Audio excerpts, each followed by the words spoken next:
US के Glenn Simmons को 48 साल तक जेल में रखने के बाद पता चलता है कि उन्होंने वो क्राइम किया ही नहीं जिसके लिए उन्हें इतने सालों की सज़ा मिली। हुआ क्या, 1974 में एडमन के एक लिक्विड स्टोर में रॉबरी हो जाती है जिसमें स्टोर क्लर्क कैरोलिन की मौत हो जाती है और साथ ही एक बेलिंडा ब्राउन नाम की कस्टमर को सर पर गोली लगने से वो ट्रॉमा में चली जाती हैं।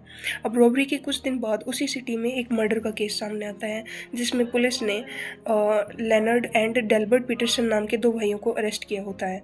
इसके बाद पुलिस को शक होता है कि ये दोनों रॉबरी में भी शामिल हो सकते हैं। आफ्टर इन्वेस्टिगेशन पता चलता है कि इन दोनों ने मर्डर के कुछ दिन पहले एक पार्टी अटेंड की थी। पुलिस उन सभी लोगों को इकट्ठा करती है जिन्होंने वो पार्टी अटेंड की थी। इस साथ ही पुलिस बेलिंडा ब्राउन को भी बुलाती है so that she can identify that person. इसके बाद क्या होता है कोइंसिडेंटली ग्लेन सिमंस ने भी वो पार्टी अटेंड की होती है, तो बेलिंडा ब्राउन जो है वो ग्लेन सिमंस को आइडेंटिफाई कर लेती हैं। इसके बाद ग्लेन सिमंस को अरेस्ट किया जाता है, कोर्ट ले जाया जाता है।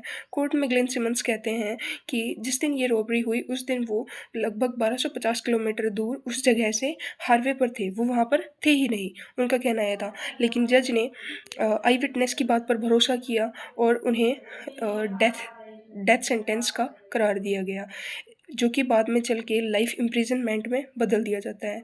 और इसके कुछ सालों बाद ईयर 1995 में एक फॉर्मल प्रोसिक्यूटर का लेटर आता है जिसमें लिखा होता है कि बेलिंडा ब्राउन को इस चीज़ का बहुत ज़्यादा गिल्ट है कि उन्होंने एक गलत इंसान को आइडेंटिफाई किया। एंड फाइनली आफ्टर 28 ईयर्स ये केस जो है वो रीओपन होता है और बेलिंडा ब्राउन की जो टेस्टिंग है वो अनरिलायबल निकलती है, जिसके चलते जज ने ग्लेन सिमंस को उस केस के लिए, उस क्राइम के लिए बरी किया जो उन्होंने कभी किया ही नहीं था।